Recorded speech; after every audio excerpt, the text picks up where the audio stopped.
Fala, galera do clube, como é que vocês estão? Eu sou Pamela Valelongo, esse é o Clube da Cardio Podcast, o seu podcast de cardiologia. Lembrando que os nossos episódios são destinados para profissionais da área da saúde. Tema de hoje, obesidade, o que o cardiologista precisa saber. Pessoal, bem-vindos ao nosso episódio. Hoje a gente tem uma convidada de peso, ela é minha amiga da residência e hoje vai estar aqui com a gente. Antes de apresentar essa querida convidada, eu quero dar alguns recados para você. Primeiro deles, quero que você curta esse episódio, avalie o nosso podcast, seja aqui na sua plataforma de streaming ou no YouTube. Se você ainda não está inscrito no nosso canal, se inscreva para você ser notificado toda vez que tiver um vídeo novo. Outro recado que eu quero dar, quero agradecer a Linkit, a empresa que é nossa parceira e faz nossos produtos, nossa caneca, caderneta, caneta. Se você é nosso aluno, você já recebeu esse kit na sua casa e é o nosso xodó, é o presente que os nossos convidados aqui do podcast ganham. Quero dar mais um recado e o último recado. Quero agradecer a equipe aqui do Três Telas, nossa casa de podcast, onde a gente faz os episódios presenciais em São Paulo. Um beijo pro Fábio, que sempre me auxilia para marcar, agendar aqui o nosso estúdio. E se você tá procurando um estúdio para gravar o seu podcast, você já encontrou, ele se chama Três Telas. Vou apresentar a minha convidada agora. Ela é a doutora Érica Cruz, endocrinologista formada pela Faculdade de Medicina de Itajubá, com residência em clínica médica e endocrinologia pela Faculdade de Medicina do ABC. Tem sólida experiência no tratamento de obesidade e ajuda a traduzir ciência em prática clínica. Bem-vinda, Érica! Obrigada, Pam, pelo convite. É uma super honra estar aqui. E tô super feliz mesmo, admiro o trabalho de vocês. Você sempre foi uma inspiração para mim, então R+. E vamos falar desse assunto que é super quente, né? Muito importante. Hot topic! Convidei a Érica, ela falou, a gente é amiga da residência, fizemos residência de clínica médica juntas, muitos plantões, muitos acessos na Érica, muitos centrais, muitos procedimentos. Muitos perrengues, mas a residência de clínica prepara a gente, né, Érica, pra vida. Muito, eu falo assim, a residência de clínica é a virada de chave, na verdade, né? Eu saí da faculdade me sentindo super despreparada, claro, com medo, não tinha coragem de dar plantão, não tinha coragem de fazer nada. Falei, não, eu preciso fazer uma boa residência de clínica médica. E foi lá que eu virei gente grande, que eu falo, né? Aprendi muito com meus chefes, com os meus R+, ainda, que a gente tem um contato muito próximo. É um divisor de águas mesmo. Muito assim. bom. Tem que fazer residência, Tem né? Tem que fazer. E para especialidade clínica como a nossa, faz toda a diferença para diagnóstico diferencial, você saber manejar melhor o seu paciente. A gente tem também muita vivência em enfermaria, ambulatório. Então, é muito importante. Muito importante. Pelo menos saber fazer diagnóstico, né? Pensar fora da caixa. E saber encaminhar quando necessário, né? Exatamente. Mas você precisa formar uma hipótese para você conseguir encaminhar. Total. E você precisa conhecer as doenças, Precisa. Né? Então... Vamos falar hoje de obesidade.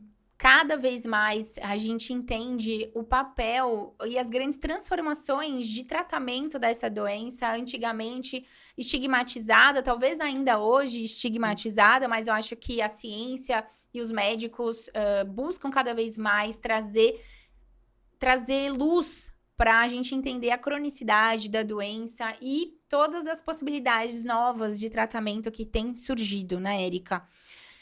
Vamos começar nosso episódio trazendo luz aqui para o papel da obesidade como o que mais a gente pode entender além do IMC, né, da obesidade, que existe um papel inflamatório crônico, como que funciona o acúmulo de gordura no nosso corpo? Sim, então assim, né, gente, vamos começar. A gente precisa, para manter as nossas células em pleno funcionamento, a gente precisa de energia. Boa. E como que a gente obtém essa energia? Através da alimentação, né? E aí, só que a gente se alimenta em umas janelas do dia e a gente precisa de energia o tempo todo. Então, a gente precisa estocar energia. E a gente tem duas principais fontes, né, desse estoque, que são o glicogênio, que principalmente fica no fígado e nos músculos, mas mais importante ainda, a gente estoca energia através de gordura, né, nos adipócitos.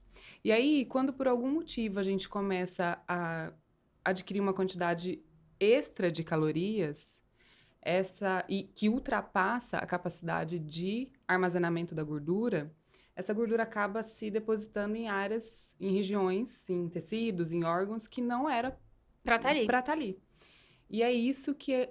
E aí, esses locais, por exemplo, coração, fígado, músculo esquelético, pâncreas, eles acabam sofrendo uma adaptação forçada a esse novo ambiente rico em gordura. E isso acaba gerando hipóxia, fibrose, apoptose, que é o que atrai as citocinas inflamatórias. Perfeito. Então, por isso que a gente fala que pacientes com excesso de adiposidade, principalmente essa gordura ectópica, né, que está ali onde ela não deveria estar, é um paciente que sofre com uma inflamação crônica. Tá? Perfeito. Isso. E isso a gente percebe o papel da inflamação até no risco cardiovascular. Então, a gente utiliza, por exemplo, o PCR e alguns outros marcadores que, se a gente tem um paciente com um risco relativamente baixo, e aí a gente faz esses marcadores, eles estão elevados, a gente entende que, na verdade, o risco dele talvez não seja baixo, já seja um risco Pelo menos moderado. Exato, né? um risco intermediário, porque conversa muito com o risco de infarto, evento cardiovascular mesmo. Até pelo próprio perfil lipídico desses pacientes, né? Com adiposidade. Que é um perfil com HDL mais baixo, com triglicérides mais elevado. E mesmo que não tenha tanta interferência na quantidade de LDL, a gente sabe que essas partículas de LDL são mais densas, são menores, são mais aterogênicas. Perfeito. Então, por isso que às vezes o paciente fala, mas meus exames estão bons, meu LDL, que é o colesterol ruim, tá bom. Mas isso não tem um significado tipo, olha, você não está doente. Sim, às vezes quantitativamente tá ok, o seu valor de LDL tá ok. Mas quando a gente vai estudar a partícula, a gente sabe que ela é, por si só, uma partícula que é mais aterogênica e que te coloca num risco maior de ter problemas cardiovasculares, infarto, derrame, enfim, tudo mais. Eu costumo dizer que é um colesterol mais do mal. Exato. É um colesterol mais colante. Às vezes a gente utiliza até outros marcadores, tipo ApoB, LipoA, para entender qual é o risco desse paciente. Eu acho que a gente hoje, a ciência, ela tá evoluindo para estratificar melhor esse doente. E às vezes o colesterol ali tá até baixo, mas a gente vai fazer uma angiotomo de coronárias ou um score de cálcio e vê uma placa. Então, você fala, olha, né, apesar de estar ali baixo no seu sangue, talvez no limite até do colesterol ali do laboratório, mas a gente já tem evidência de aterosclerose, né? Érica, vamos falar pro cardiologista. A Érica é uma endocrinologista que, cuida muito bem de pertinho dos pacientes ali. Faz acompanhamento, inclusive online, né, Érica? Que eu acho que é muito legal a gente acompanhar à distância. É possível fazer um acompanhamento bem interessante também. Mas, Érica, vamos explicar como que a gente faz o diagnóstico de obesidade hoje? Antigamente, na nossa época ali na residência, era só IMC. E agora? O IMC ainda é utilizado como triagem. Perfeito. Tá? Até porque é um parâmetro que é muito fácil de ser aplicado, né? Em condições muito simples, a gente consegue aplicar, pronto, peso, altura, e é isso.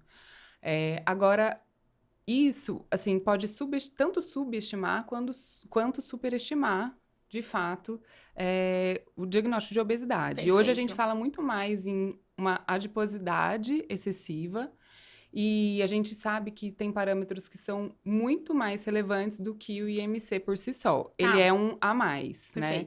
Então, a gente usa parâmetros antropométricos, que são parâmetros simples, como a medida da circunferência abdominal. Então, acima de 88 para mulheres e acima de 102 para homens, a gente considera alterado. Relação cintura-quadril também é um parâmetro que a gente utiliza bastante. Então, maior que 0,9 para homem, maior que 0,85 para mulher.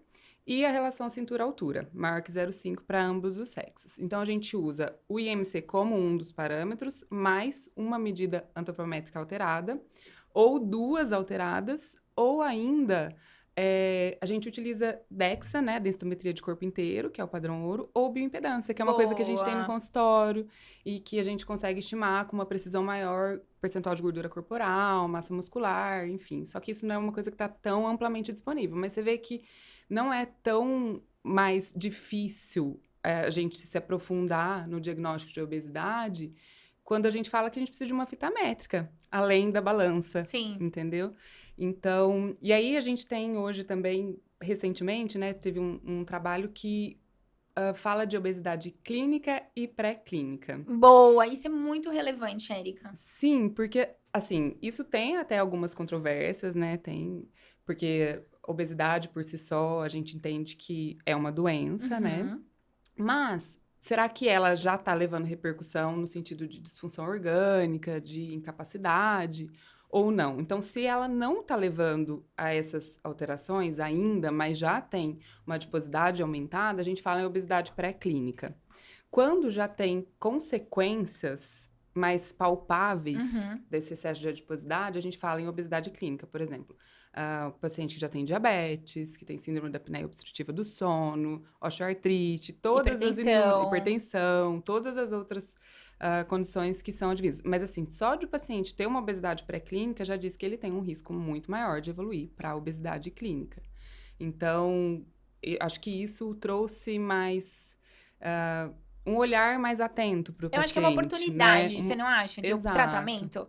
Por exemplo, quando você fala assim, você tá com o risco de diabetes alto, né?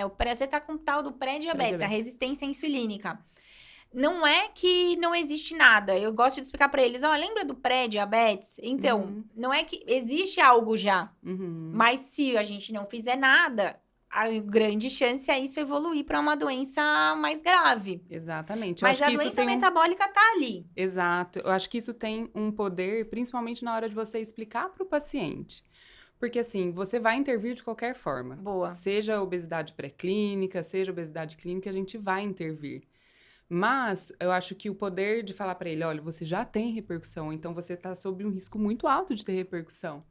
Já, né, eu acho que o nível de atenção para aquela condição fica maior, sabe? O paciente fica com mais um cuidado maior, talvez. Às vezes ele passa, né? ele tem ele desconhecia aquela condição. Por exemplo, Exato. Você pega uma família onde você tem uma maior...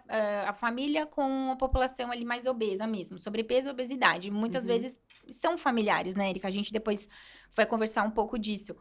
Mas ele não tem essa... Como todo mundo na família dele tem essa condição, ele até nem percebe que é algo realmente patológico ou com tendência a gerar repercussão na vida dele. Mas, quando você mostra essa possibilidade, a gente estava lendo você no episódio... Agora, não me lembro o número do episódio, mas recente, do Surmount 5, onde a Érica fez o Pocket Pill sobre esse trabalho, ela comenta lá da epidemiologia, né, Érica?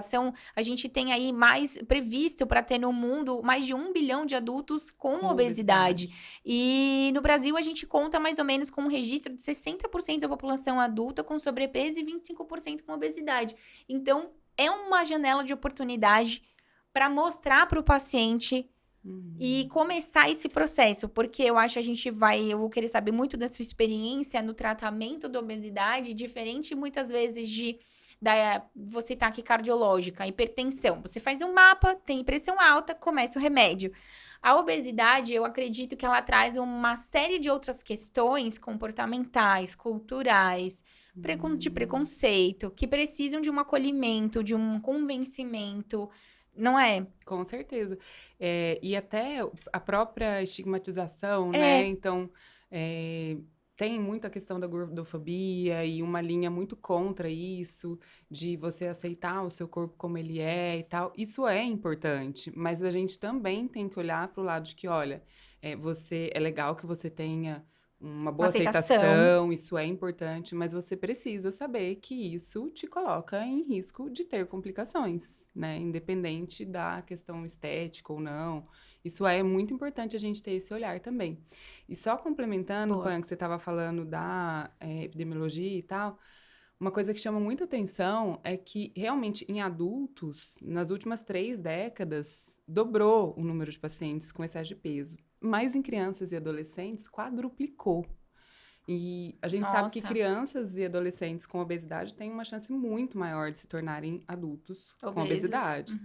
Então, isso tem que chamar atenção, né, para os pais, principalmente, para a tela, essas coisas que a gente já sabe, mas ter número, ter isso quantificado, eu acho que é importante, né? A gente tem que tomar muito cuidado. Não pode achar que é bonitinho criança que está, entre aspas, fofinha, acima do peso, porque isso coloca ela em um risco muito maior de ter obesidade no futuro e todas as suas complicações. Perfeito. E outra coisa também, que a obesidade grave, que corresponde mais ou menos a 10% dos casos de obesidade nos Estados Unidos, que é um IMC acima de 40. Vamos classificar, mantém igual a classificação, obesidade grau 1? Se mantém, baseada só em critérios de IMC, Isso, né? Se mantém a mesma. Acima de 25, sobrepeso. Acima de 30, obesidade grau 1. Acima de 35, grau 2. E acima de 40, grau 3, obesidade grave, que é o que a gente fala. Lembrando que para asiáticos tem uma diferença, né? IMC acima de 27,5 já é considerado como obesidade. Olha. Em torno de 10% dos pacientes com obesidade, eu tô falando de dados dos Estados Unidos, tá? Boa. Tem obesidade grave. Tá. E essa obesidade grave está relacionada com uma redução de expectativa de vida, em torno de 9 anos para homens e quase 8 anos para mulheres. Então, olha o impacto que isso tem, né? Muito. A nossa expectativa de vida está aumentando, mas a obesidade também está aumentando. Então, a gente precisa muito ter esse olhar.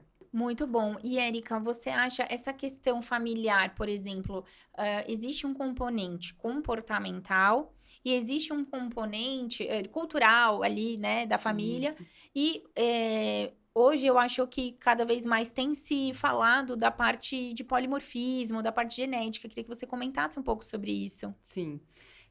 A gente tem estudos já com gêmeos que mostra que as alterações de peso têm uma relação de mais ou menos de 40% a 70% com genética.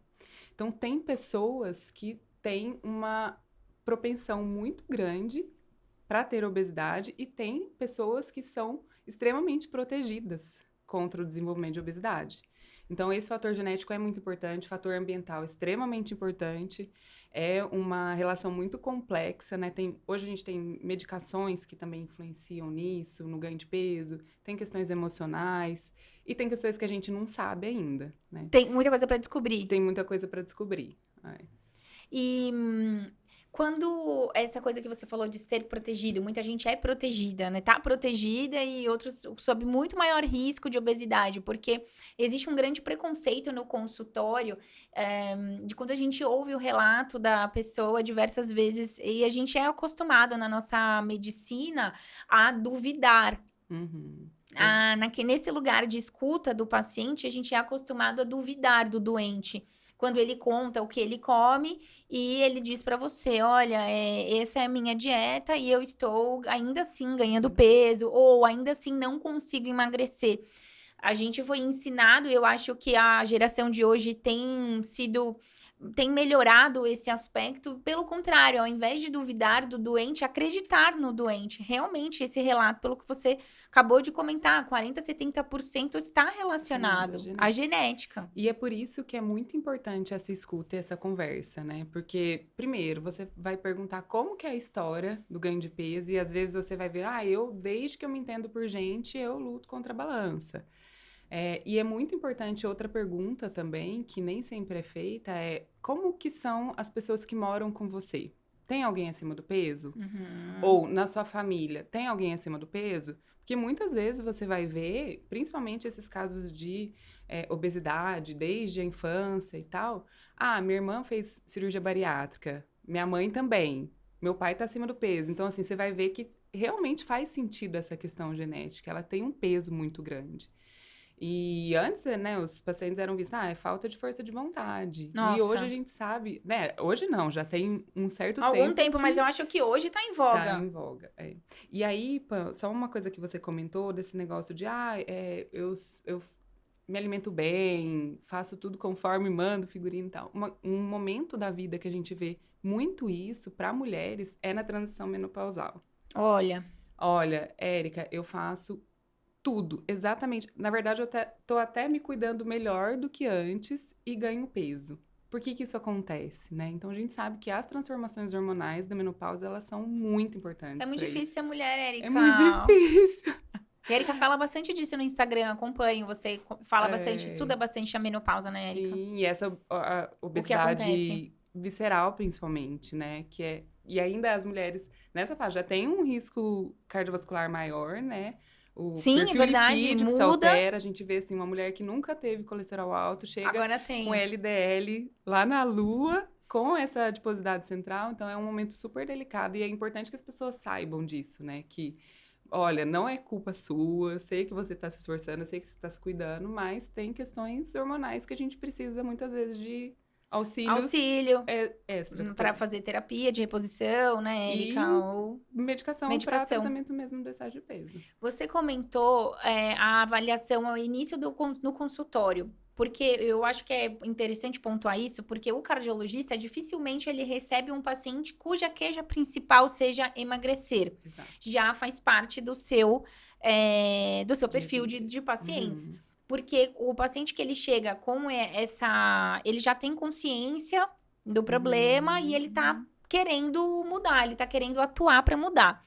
Na nossa parte, muitas vezes a gente vai receber o paciente por queixa de uma alteração da pressão, ou apneia do sono, ou ele tem um cansaço, e aí a gente vai investigar se é alguma coisa anginosa, ou até se é um sono ruim, porque ele tem apneia. Uhum. E eu queria um pouco da sua expertise na abordagem desse doente, nessas perguntas que você falou, relacionado à família, e como que você faz para trazer luz para esse problema que existe, mesmo que o seu perfil ele já chega mais consciente, mas como que você poderia ajudar a gente, por exemplo, nessa abordagem do doente? Uhum. Isso é muito importante, Pam, porque vocês como cardiologistas, lógico que vocês têm um monte de perguntas e de coisas importantes para avaliar, mas trazer para o paciente essa questão do excesso de peso, que isso é um problema, né, que precisa ser tratado e saber até começar a conduzir é muito importante, porque os pacientes muitas vezes têm vergonha de procurar ajuda, então talvez nem que assim vocês comecem a conduzir e depois acabem encaminhando para um especialista, porque os pacientes têm estudos já mostrando que demoram, em média, 6 anos para procurarem ajuda. Pacientes com obesidade, Sim. né? Então, é muito importante vocês direcionarem isso também na anamnese. Uma outra coisa que é muito importante perguntar é qual foi o seu peso máximo da vida? Sim. Porque a gente tem o setup hipotalâmico, né? Me conta aí, que fala mais. A gente sabe pouco disso, Érica. Sim, o que é isso, né? O hipotálamo é o grande centro regulador de homeostase energética, de ingesta calórica, de apetite, enfim. Lógico que tem outras regiões, né, subcorticais que são muito importantes, mas o hipotálamo é o grande maestro aí. E aí, ele entende que o seu peso máximo da vida é o seu peso com o qual você deve se manter. É como safado. se fosse Gente, um mecanismo de proteção. Faz sentido, né? Se a gente for pensar, né, historicamente, sim.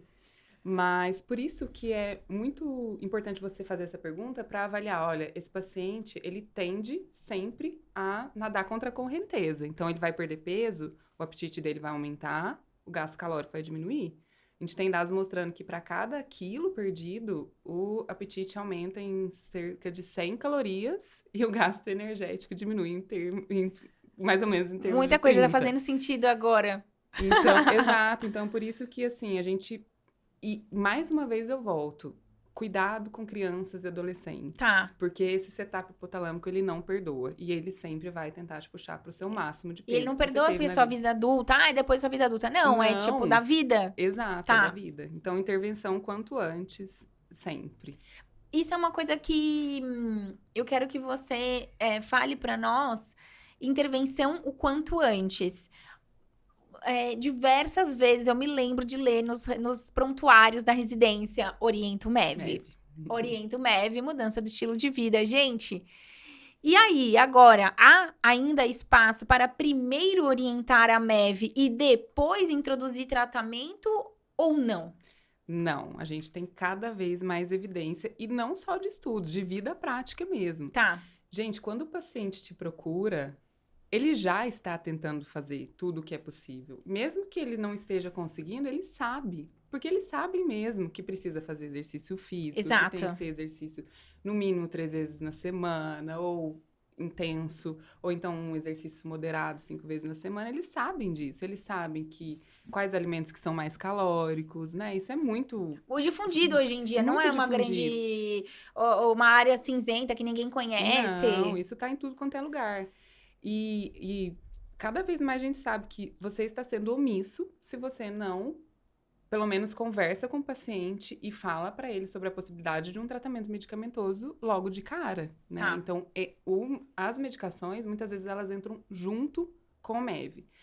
Existem situações de exceção? Claro. Então, por exemplo, um paciente que passou por um período complexo nos últimos meses, um período de muito estresse, muita ansiedade, enfim, tá pedindo delivery o tempo inteiro, tá fazendo churrasco todo fim de semana. Isso é comum em Atibaia, porque os pacientes saem. Quero ir pra Atibaia, o que é isso? Os pacientes saem de São Paulo, moram em Sim. apartamento, vão morar em casa. E aí, todo fim de semana, é convidado em casa de churrasco. Entendi. Então, muda o ambiente, enfim, tô falando assim, de Geral. uma forma geral, né? Mudanças pontuais. Às vezes E término aí- de relacionamento, Exato. ou uma crise de burnout, um momento ansioso ou depressivo da vida Sim, daquela pessoa. Sim, fatores emocionais Fatores levam muito a gente a comer, né? Mas quando você consegue estabelecer que é uma coisa pontual, e aí você tem muita coisa pra mudar, você fala, não, calma, vamos recalcular a rota, né? Você tá pedindo delivery todos os dias, você tá tendo... E Tá. você ganhou 5 quilos, vamos supor, nos últimos 3 meses. Será que nesse momento a gente precisa já de intervenção medicamentosa? Nesse caso, Talvez provavelmente não, né? Então, vamos reavaliar em um mês. Vamos ver o que você consegue. E sempre reavaliação precoce. Esse é outro muito ponto. importante. Esse é um outro fator, Pan, que eu vejo muito na prática, assim. E que já tem estudos comprovando também. O que faz muita diferença para processos de perda de peso, para garantia de sucesso na perda de peso, é assiduidade no acompanhamento. Então, aquele paciente que vem, volta em 3 meses, some, volta em 6 meses, muito provavelmente vai se perder, né? Porque tem muitas nuances que precisam ser corrigidas, e isso depende de conversa, né? Às vezes o paciente teve um pouco mais de efeito colateral e fala, quer saber? Ou então não perdeu o peso da forma como ele estava esperando no mas começo. a medicação também estava começando, vamos supor, ele estava no primeiro mês da medicação. E aí, é que a expectativa tá muito alta, tá né? muito alta. Então, porque a gente realmente tem medicações que são muito potentes, mas aí os pacientes ficam se comparando, lógico, porque... eu perdi 10 quilos no primeiro mês, perdi 20 quilos em 3 meses, e aí falam, nossa, mas eu só perdi 4? E aí, por isso que é importante também a gente avaliar composição corporal, né? Que não precisa ser necessariamente por bioimpedância. Tá, mas não é tão difícil medida da hoje. circunferência abdominal, né? Justo. Você já... E outra coisa, às vezes quando eu faço retorno online, eu pergunto pro paciente, você notou a diferença nas suas roupas? Se ficou mais larguinha? Ficou mais larguinha na cintura? Ficou, nossa, é verdade. E às vezes nem isso, só o fato de o paciente estar sentindo que tem um maior controle. Nossa, faz muita diferença. É o mais importante. Por isso que eu falo, olha, tudo bem que a gente precisa pesar, a gente precisa fazer bioimpedância, a gente precisa olhar a circunferência abdominal. Mas qual que é a sua percepção? Porque a gente fala muito também hoje do food noise, né, Pan, que são aqueles ruídos alimentares.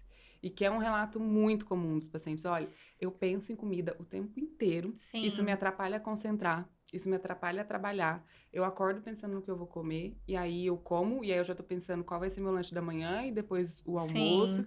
E isso atrapalha muito. E aí eu como. E isso me gera mais ansiedade. Porque eu sei que eu vou ganhar peso. Então, essas medicações mais novas também, elas têm um poder muito grande de diminuir ruídos alimentares. Excelente. E principalmente quem já tentou fazer dieta muitas vezes sabe que é bem isso que acontece. Você entra numa dieta, por vezes, até bem restritiva, e aí eu chegava a sonhar com comida, assim, sonhava que tava comendo. E eu falava, nossa... acho que eu tenho um problema aqui, vamos ajustar, porque não é possível, né? Nem durante o sono você Nem durante consegue o sono. esquecer. Então, essas medicações, elas trazem essa tranquilidade realmente e facilidade porque a pessoa consiga fazer a dieta, porque ela tá estimulada, ela quer fazer a dieta, mas às vezes mentalmente existe toda essa dificuldade. Exatamente. E, Érica, uma das coisas que eu acho interessante no consultório é a gente falar, né, a entrevista ali, eu gosto muito de entender o paciente como uma entrevista ali motivada na pessoa, centrada na pessoa, né? Então, falar, né, o paciente portador daquela doença, para começar a trazer portador de obesidade, portador de hipertensão, para começar a mostrar para ele que ele não é aquilo, ele é portador daquela condição.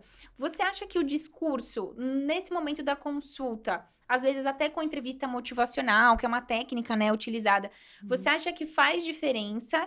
E você percebeu isso? Em que momento da sua prática clínica, assim? Isso faz toda a diferença, Pan. Eu percebi isso falhando, né? Então, Porque a gente não é ensinado. exato. Da residência, assim, olha, você tem que fazer tanto de exercício, você tem que comer isso, isso e Que é a isso. tal da MEV, é o tal, né? Só que agora, você vai ganhando experiência, você vai fazendo curso, você vai aprendendo Exato. com quem já Tá lá na errou frente. também, tá lá na frente. Então, hoje, como que funciona, assim, minhas consultas? Geralmente, eu entrego pro paciente, antes de atender, a roda da vida, que é assim, para ele classificar em alguns pontos cruciais para a saúde, como que ele se enxerga, se ele Tá. tá muito satisfeito, insatisfeito. E aí entra estresse, entra sono, entra ansiedade, entra alimentação, disposição e energia. Acho que esses são os principais que eu utilizo. E aí, isso guia a minha anamnese. Tá. E aí, muitas vezes eu vejo lá, a paciente deu nota 1 para atividade física, por exemplo. Deu nota 1 para alimentação. Ao invés de falar, olha, você sabe que você precisa fazer exercício, né? Eu Tá. falo, e qual que é o seu plano com relação a isso? Sim, O porque que ele... você pensa, né? Aí tem uns que falam, não, eu já vi academia e tal. Mas o que você gosta de fazer? Uhum. Porque a gente sabe que musculação é super importante, é fundamental, além do exercício aeróbico, mas músculo é saúde, né? A gente sabe que aumenta a sensibilidade à insulina, enfim, tem muitos benefícios. Mas tem gente que odeia musculação e não vai fazer. Sim. Eu falo, então, que tal fazer aula experimental de Uhum. funcional, de algum exercício na água, de pilates, porque Aham. tem tanta alternativa, né? E isso já quebra aquele negócio, né? De, olha, ela fala que eu tenho que fazer. Não, ela fala para eu procurar alguma coisa que eu gosto de fazer. Precisa fazer? Sim. Mas não tem que ser um martírio também, né? Porque isso, às vezes, gera aquela necessidade de recompensa, né? Por exemplo, eu fui pra academia, nossa senhora, que saco, negócio. Vou então comer meu doce aqui, porque já que eu já tá que eu pago, fui. já paguei. E isso serve para alimentação também, né? Sim. O recordatório alimentar é muito Cara, importante. eu uso muito recordatório alimentar. Você vê, eu acho, talvez na minha área, eu nunca aprendi, nunca ninguém me falou que seria interessante fazer, mas a gente, é como você falou, percebe falhando. E só de o paciente falar o que ele come ao longo do dia, muitas vezes ele já fala, nossa. Traz consciência. Traz consciência. Isso é muito importante. E às vezes a gente até pede para eles trazerem por escrito, Sim. sabe? Isso dá um pouco mais de trabalho e tal. Para ele, né? Tem alguns pacientes que não topam muito, mas em geral uma conversa ali já faz toda a diferença. Por que eu percebo? Claro, eu sou cardiologista, o meu foco ali não tá exatamente em analisar exatamente o aporte calórico, mas quando eu percebo que essa é uma questão, eu entendo que faz sentido eu dar luz, dar ênfase para aquela parte. Então, eu pergunto, olha, às vezes eles falam, né? É tão variado, tem dias que hoje em dia a gente tem uma modalidade de home office e trabalho presencial, então eles comentam, quando eu tô de home office é assim, quando eu tô no presencial é assado. Então, eu procuro falar, bom, me conta um exemplo bem geral de um dia, então, de home office. Como é que funciona? Que hora você acorda, quando você bebe? Isso aqui, entre essa refeição e aquela, que tem aqui algum lanchinho, alguma coisa? Não, vou direto. E água? Aqui tem alguma garrafinha que fica com você? Então, você vai acessando esse recordatório de maneira rápida no consultório.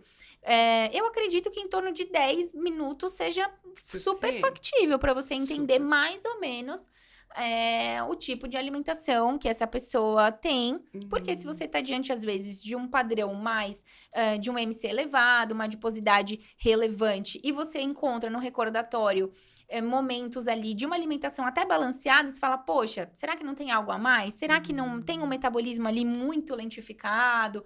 Alguma coisa que está dificultando esse emagrecimento? Então, já levanta a bola para você entender isso.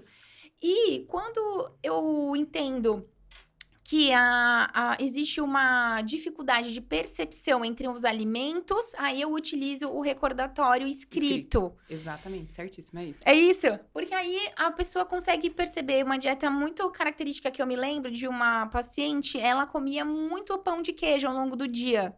Porque era o lanchinho e ela achava saudável. Eu não vejo problema no pão de queijo. Você é mineira, né? Pão de queijo é bom. Pão de queijo é bom demais, comida do brasileiro. Mas assim, quando você põe 10, 15 pães de queijo no dia, fica uma Fica coisa extremamente complicado. calórica. E outra coisa, Pan, que é importante, no recordatório, a gente sempre pergunta como é num dia habitual, né? Na maioria dos Boa. dias.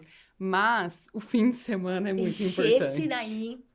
Porque muitos pacientes seguem uma rotina alimentar bem legal durante a semana, mas o fim de semana que começa na sexta e acaba no domingo à noite é de muita excesso, muito excesso. E aí eu falo, olha, não adianta, né? A conta Não fecha. não fecha, o fim de semana também entra. Então tem que tomar cuidado com o fim de semana. E é o que eu sempre falo, o fim de semana é o momento de relaxar, né? É super importante. Então, esse negócio de proibir, olha, 0 doce, 0 álcool, 0, 0, 0, é muito ruim. Então, tem que ter esses momentos de comer a sua pizza, de comer o seu lanche, se você tem o hábito de, no fim de semana, tomar um vinho e tal. Mas isso tem que ter equilíbrio, você tem que ter equilíbrio, né? Senão, comeu 1.200 calorias ao longo da semana, vai, 1.500, que já é pouco. Chega no fim de semana, sexta, sábado e domingo, 4, 5 mil calorias por... Outra coisa que é super importante também é densidade calórica, que é uma coisa que as pessoas não têm muita noção. Eu tô aprendendo com você, acompanhando você. Porque um relato muito comum é assim, nossa, Érica, mas eu não sou de comer pratão, eu não sou de comer grande quantidade, eu não entendo por que eu tô ganhando peso. E aí, quando a gente faz o recordatório, principalmente no fim de semana, você vai ver que são alimentos que têm uma densidade calórica muito alta. Tira-gosto, amendoim, queijo amarelo, tal. Pizza 4 queijos. Pizza Eu vi que é queijos, super calórica. Então, a melhor é a portuguesa, gente. Eu a de calabresa. Tô errada? Não, tá certo. Não é só tamanho de porções, né? Tem que ver o que tem nessas porções. Isso é super importante também. E, Érica, você falou da comparação. A gente vai, acho que, falar do tratamento. Quando instalar, você já falou precoce, tratamento medicamentoso. A gente está conversando um pouco ainda sobre como introduzir esse assunto, ser empático e entender o momento do doente. Diversas vezes eu já esperei 3, 4 consultas para abordar o problema, para trazer consciência, tanto na alimentação, quanto mostrar evidências. Isso funciona até não só para doença, obesidade, mas mudança de hábitos, mudança de vícios, então tabagismo. Às vezes, o paciente, ele chega para mim e ele nem pensou em... Ele chega pro cardiologista, o colesterol tá alto, a pressão, mas ele fuma. Mas ele não achou que eu iria falar de cigarro. E eu tenho que dar o tempo da gente se conhecer, da gente criar um vínculo, da gente acessar processos da saúde ou da doença. Então, eu mostro, olha, seu pulmão já não tá legal... Olha aqui, eu tenho achados de aterosclerose. Então, o tabagismo conversa muito com a aterosclerose. Vamos pensar aí, pesquisar um pouco, entender melhor essa questão do cigarro. Às vezes eu faço uma consulta, vamos marcar uma consulta só pra gente falar disso? E aí vira uma consulta só disso. Então, e a obesidade entra também nesse aspecto. Muito, Pã. E assim, você acaba sendo omisso se você não aborda isso, né? Só que, realmente, muitas vezes, até por conta dessa questão de estigmatização, você tem que tomar cuidado e você tem que sentir o paciente. Às vezes, isso até acontece comigo. Por exemplo, um paciente me procura por uma questão de tireoide, por exemplo. E eu vejo que ele tem... Tá acima do peso, tem critérios de obesidade e tal. Lógico que você vai desenvolvendo durante a conversa, você sente o paciente, mas eu pergunto, eu falo, olha, você também tem essa questão do excesso de peso, isso te traz riscos. Você quer conversar sobre isso agora? Boa. Ou você quer que a gente converse sobre isso no retorno? Então, mas você precisa abordar. Tá? Com carinho, jeito, com carinho, empatia, mas precisa ser abordado. Com respeito, Exato. Né? Eu acho que isso é bonito. Vamos falar do tratamento... Para quem ainda não ouviu o episódio do Surmount 5, a Érica conversa bastante sobre as 2 principais medicações que a gente tem hoje, que é a semaglutida, né, e a tirzepatida.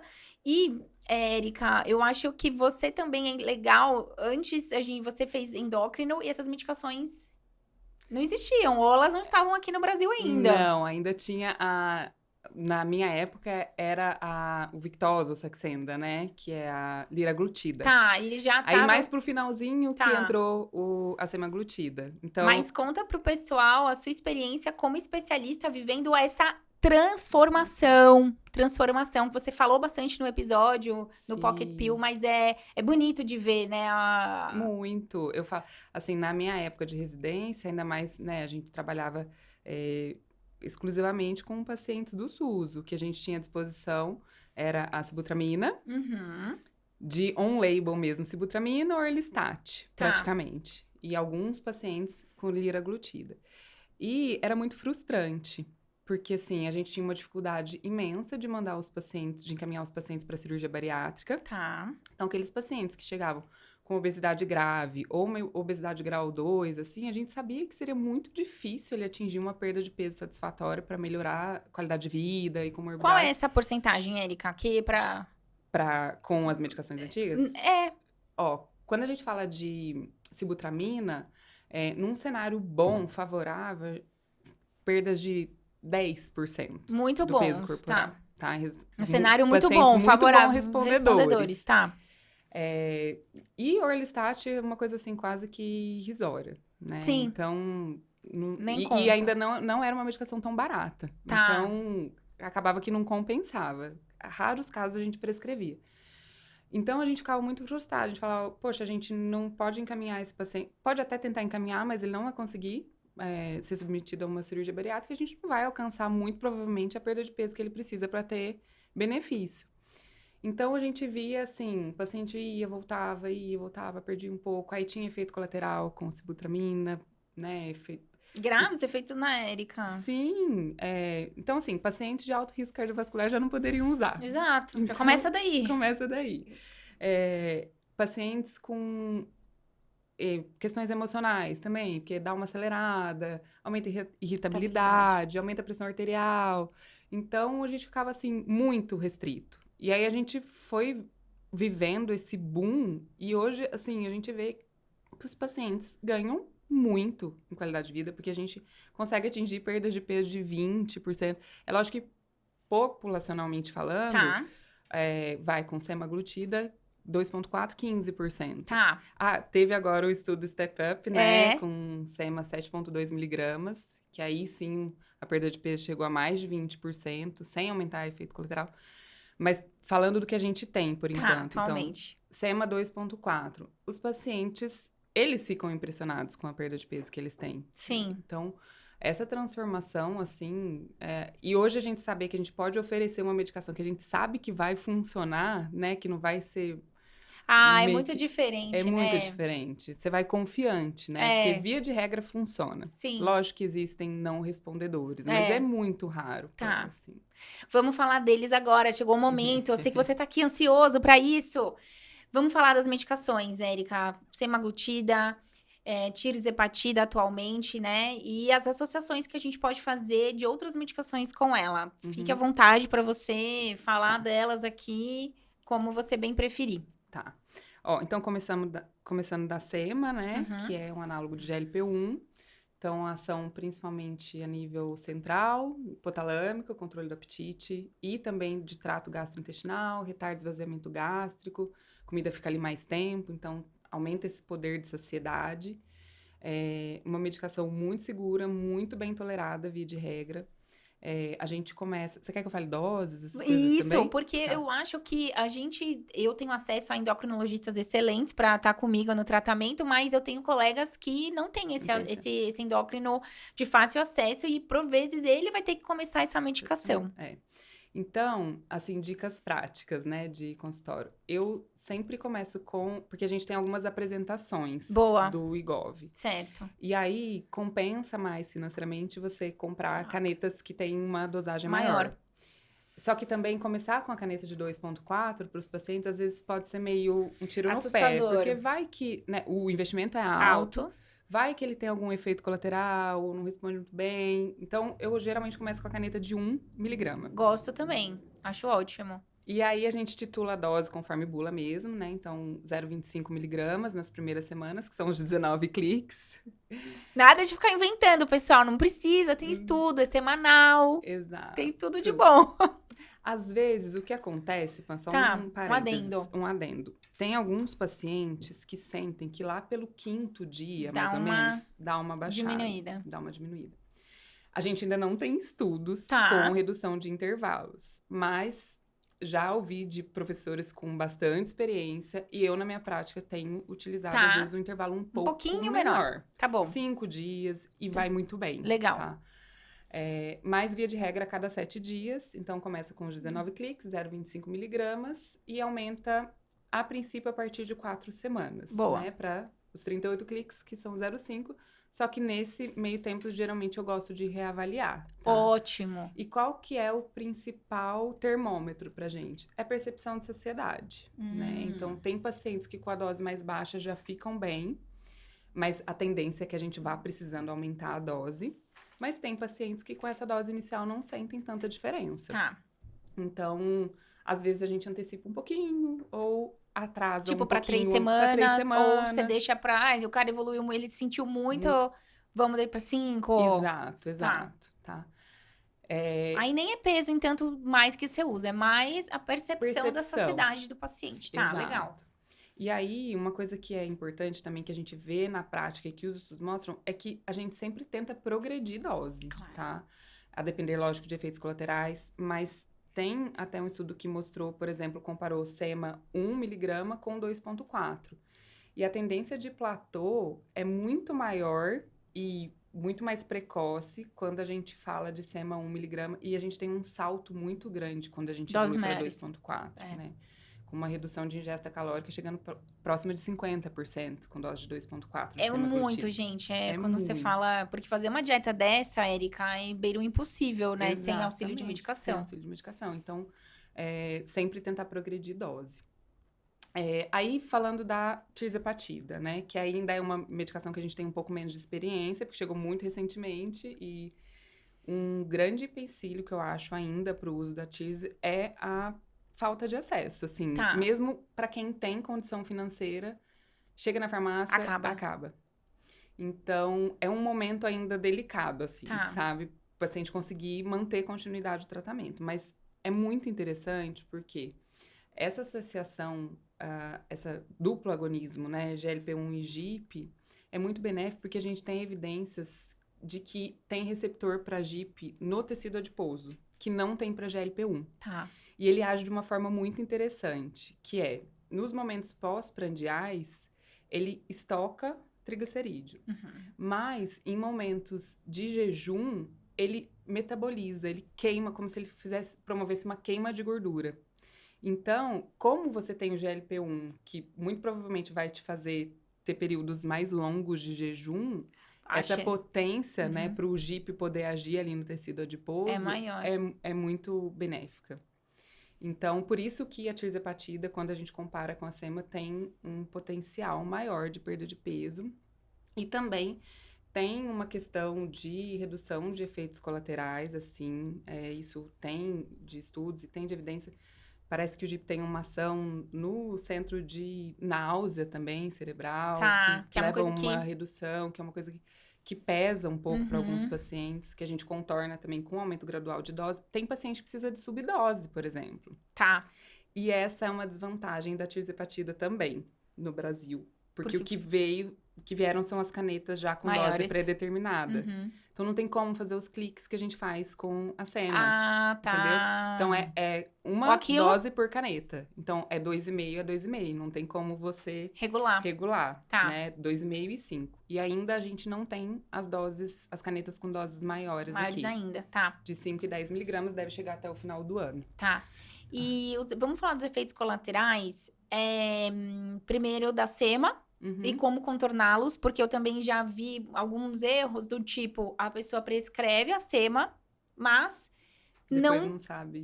não contorna os efeitos colaterais. Às vezes o paciente vai ter uma náusea muito importante, uma obstipação muito grave, e não acompanha isso. E quem tá comigo sabe, a gente manda, e aí, fez cocô hoje?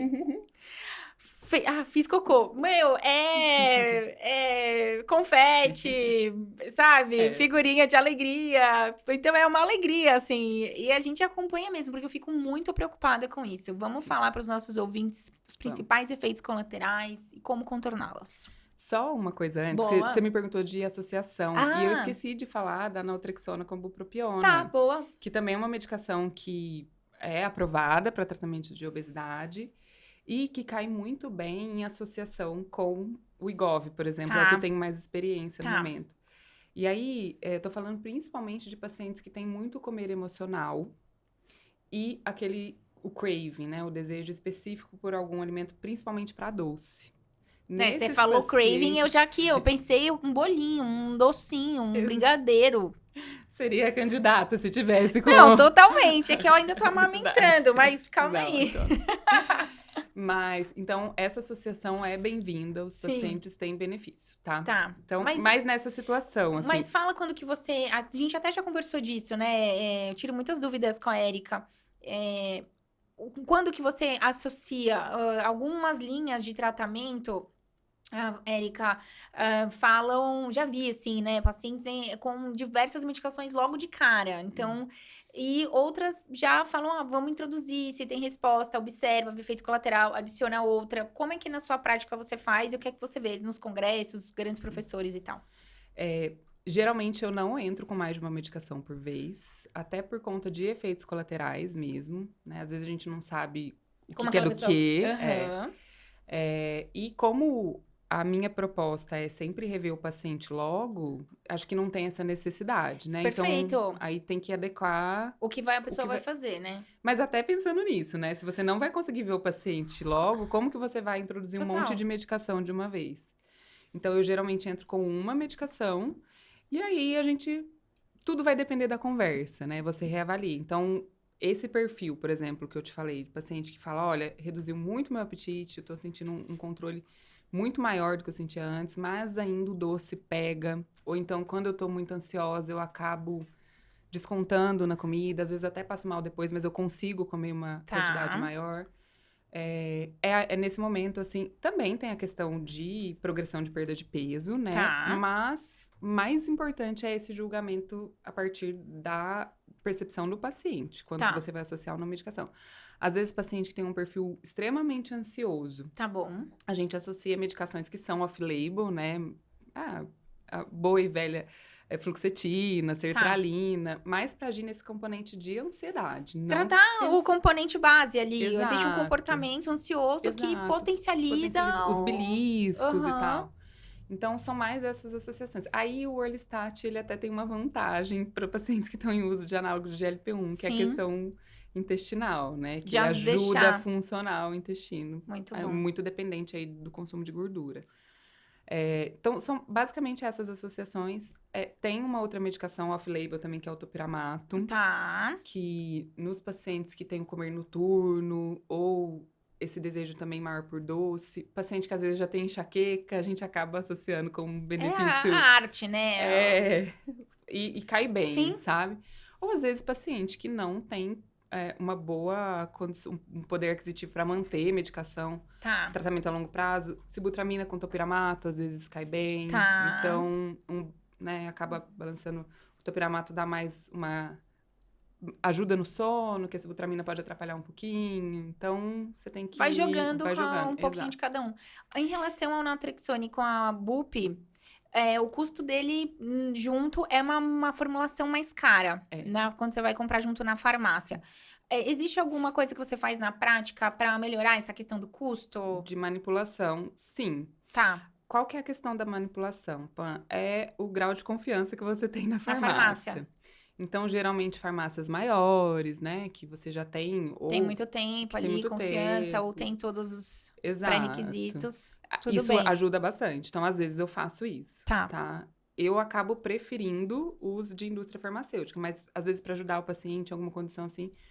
É possível tentar? É possível. Funciona. Ok. Se vier de uma boa farmácia, funciona. Perfeito. E vamos falar, então, dos efeitos colaterais. O que eu mais vejo disparado na prática é constipação. Então, porque assim, os pacientes, às vezes, eles acabam comendo tão pouco que, às vezes, até para formar o bolo... nem tem direito. Mas tem uma questão de água, que eles esquecem de tomar. Diminui bastante, até a vontade mesmo, eles acabam esquecendo de tomar. Então, isso sempre tem que ser reforçado nas consultas. o consumo de fibras e, às vezes, até orientar mesmo, fazer um mix, né, com psyllium, farelo de aveia, chia, para colocar num iogurte ou numa fruta, para aumentar esse... Só que, assim, precisa de fibra e precisa de água, né? Então, sempre precisa lembrar disso, porque só fibra... Exatamente. Isoladamente acaba mais atrapalhando do que ajudando. Entendi. Então, tem que ter essa associação da hidratação também. E, às vezes, precisa usar laxante. Tá. O que eu uso com bastante segurança é Peglax, por exemplo. Tá? E que é o Peglax, o nome... Esse é o nome O comercial? nome comercial é o Peglax. É o sachêzinho, Tá. o pozinho. É polietileno glicol, né? Ah, tá. Que ele é bastante seguro. Tá, polietileno glicol. Às vezes, o paciente precisa usar, assim, por um curto período. Aham. E aí, depois, as coisas se ajeitam e Beleza. ele consegue ficar sem. Tá. Quanto tempo preocupa você ele não evacuar? Por exemplo, você fez o...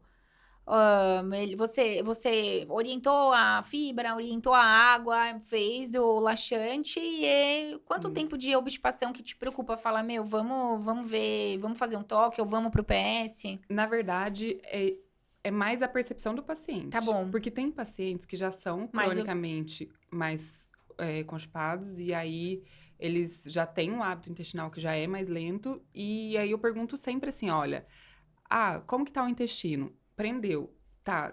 As fezes estão muito ressecadas? Tá te machucando? Tá te incomodando? Porque às vezes não, fala assim, às vezes eu ia um dia sim, um dia não, agora eu vou a cada 2 dias. Tá. Então, é muito mais, eu me guio pela percepção do paciente do que por um período coisa determinado. pré-estabelecida, tá. A gente sabe que, assim, pelo menos 3 vezes por semana seria o ideal, né? Mas tem alguns pacientes que normalmente já são mais obstipados. E aí, para esses pacientes, geralmente eu já deixo além de todas as orientações, eu já deixo um laxante, se necessário. O Orlistat, você falou, ajudaria nisso? Ajuda. Só que ele tem um custo também mais elevado. Tá. Então, é difícil fazer esse combo, o paciente acaba... É muita coisa, É um investimento. Né? Um ponto que a gente até nem falou, mas que é importante comentar, é essa preparação estratégica. Eu falo, olha, é um tratamento de longo prazo. Exato. Tratamento de longo prazo. Médias de custo desse tratamento. Então, separa um papelzinho, vamos lá, quanto é que tá custando tal coisa, tal coisa, tal coisa. Ó, no mês tá dando mais ou menos isso aqui. Tudo bem? É factível? Porque o que acontece também, né, Erika? Com esse modismo, às vezes o paciente começa entusiasmado, 2, 3 meses, daí ele percebe que ele vai ter que usar uma dose maior ou usar por mais tempo. E vê que não vai dar, né? Aí ele vê que não vai dar, que não é factível. Isso precisa ser muito bem conversado também, sempre na primeira consulta, né? Esse não é um tratamento de 2, 3 meses. Você precisa estar ciente disso. E até isso é uma coisa importante para aqueles pacientes que, às vezes, não têm indicação e chegam querendo usar a medicação, entendeu? Para perder 1, 2 quilos. Então, a gente precisa pensar que o desmame das medicações, se for possível, é difícil. Tá. Então, são tratamentos prolongados. Tá. Até quando, né? Uma vez eu vou te perguntar isso. O professor falando, até chegar a próxima medicação que seja melhor do que essa que você tá usando. Muito bom. Fica a dica. Às vezes o paciente fala, é para sempre? Eu falo, não sei.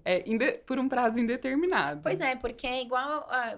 veja como é claro quando a gente fala assim, o tratamento da pressão. Você tem pressão alta, você é portador de hipertensão. Vai tomar o remédio da pressão, mas até quando? Poxa, há algo que eu possa... Se não for algo que eu possa fazer, por exemplo, obesidade está relacionado, ou tabagismo... Se não houver, eu tratei tudo que eu podia, ainda ficou uma hipertensão ali, é para sempre, né? Exato. É crônico, né? É crônico, e uma obesidade, a pessoa é portadora daquela doença. Cronicamente, a gente vai precisar de medicação para controlar, isso é muito importante falar. Muito importante. Às vezes, o que a gente consegue fazer é associar alguma outra medicação para um paciente, por exemplo, que não tem um risco tão elevado, né? Ou que não tenha risco elevado, de fato. A gente consegue fazer alguma associação para diminuir custo, porque a gente sabe que são medicações realmente muito caras. É difícil, e demais no Brasil, que a gente... É difícil ser brasileira, não é fácil, não. Não é fácil. E tem uma coisa também que é off-label, mas... Tá. Gostamos do off-label, porque aqui é Veja, não me interpretem mal, vai virar o corte, né? Gostamos do off-label. Mas a gente quer saber o que é feito na prática, na medicina das ruas. Mas assim, é um off-label muito bem Estabelecido, amparado, tá bom. tá? Que é com o Ribelsus, que é semaglutida oral. Ah, ótimo. Que a princípio é aprovada para tratamento de diabetes, mas que tem um custo menor. Aham, bem pontuado. E que às vezes até, para alguns perfis de pacientes, como é uma medicação de uma meia-vida longa, a gente consegue fazer com que o paciente tome um dia sim, um dia não. Olha só. Então, por exemplo, uma medicação que custa hoje 560, 580 reais. Se você consegue fazer com que o paciente tome um dia sim, um dia não... E que ele mantenha... E que mantenha... Porque tem alguns pacientes que sentem que o apetite aumenta um pouco. Aí pode ser um efeito, né? Tá. Mas tem pacientes que ficam bem com essa dose. Aí você sai de um tratamento de 600 para um tratamento de 250, 600 Já fica muito mais factível. Muito mais factível. Tá. Então, isso é uma coisa que, sim, você não vai encontrar escrito em lugar nenhum, mas... É da medicina das ruas, É da de Atibaia, no caso. Ô, Érica, os efeitos colaterais, náusea, você falou obstipação. Obstipação náusea, é o mais frequente. Tá. Algumas pessoas têm diarreia, mas geralmente Eu ia te perguntar da diarreia. é uma coisa mais pontual. Tá. E geralmente no início, Tá. ou então quando abusa de gordura, principalmente. Álcool também ou não? Não tem? Álcool, não. É mais gordura. Mais gordura e carboidrato, né? Muito, Tá. alimento muito rico em carboidrato. Náusea. Náusea, sim. Principalmente no início do uso e nas titulações de dose. Mas, assim, geralmente é algo também passageiro. Tá. Tem algumas pessoas que são muito sensíveis, e Tá. aí é quando a gente precisa fazer subdose, por exemplo. Mas, via de regra, bem tolerado, mais pela manhã, assim. E se precisar, eu falo, se precisar mesmo, toma um Dramin, toma um Vonal, vai ajudar, melhora. Quando o paciente acaba exagerando, pode, sim, evoluir para vômito e tal, mas isso também é mais raro, tá? Então, são mais esses efeitos colaterais. Tem paciente que tem um pouco de cefaleia, principalmente quando tá usando dose semanal, nos primeiros dias, mas também é algo que geralmente é transitório, que melhora com analgésico, às vezes nem precisa de analgésico. Esses são os principais, assim. Perfeito. E você falou do álcool, tem uma coisa importante também, que tem alguns estudos já com essas medicações para pessoas que fazem uso abusivo, tem dependência. Então, e uma associação também que é muito bem-vinda nesse sentido. Eu tenho pacientes, assim, que às vezes bebiam uma garrafa de vinho por dia. Com o IGOV melhorou, mas quando eu associei com trave, nossa... Melhorou muito. Porque a naltrexona é uma medicação que era utilizada para tratamento, a gente usa BUP também no tabagismo. No tabagismo, então, nossa, é muito bom, de fato, assim, diminui vontade e diminui quantidade. E esse é um recado, gente, que é importante abordar também na consulta, ou o consumo de álcool. Se você gosta de consumir álcool, etc., legal, ótimo pra você, mas quando a gente tá ali no consultório, a gente tem que fazer o que é baseado em evidência. Claro. Então, eu já vi, né, colegas, não, é tudo bem, é tudo ótimo, e, é um perigo. Quando a gente fala de metabolismo, o álcool tem muita caloria. Então, você fala de vinho, tem muita caloria. Às vezes, a pessoa vai fazer uma bebida açucarada, né? Destilado, vai fazer uma caipirinha, uma caipirosca. Se bem que eu tenho amigas que tomam caipirosca sem açúcar. Mas, enfim... Mesmo assim, por si só, Mesmo assim, por si só, é um problema. A gente tem que acessar no consultório, e até porque quando você vai fazer uso das medicações, né, Érica, faz toda a diferença. Na questão até de desidratação, às vezes o paciente desidrata porque bebe. E é importante. E, olha só, você trouxe aí, melhora até essa parte da compulsão relacionada a transtorno de dependência química e tal. Falamos do efeito colateral e eu quero pontuar como é que você, na sua bioimpedância, eu sempre vejo você, né, avaliando a parte da massa muscular do doente. Quando que a gente vai falar de, então, fala-se muito da semaglutida que, né, proporciona uma sarcopenia, uma redução, né, da massa muscular. Como que a gente pode minimizar isso, principalmente nos pacientes jovens? A gente percebe essa preocupação, e quando são nos mais idosos, eu tive alguns pacientes que estavam em uso, eram 70 mais e estavam em uso da sema.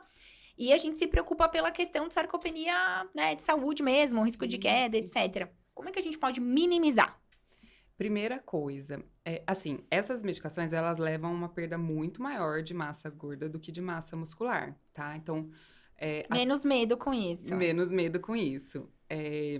Algo em torno de 75% de perda de massa gorda e o restante de massa magra. Tá.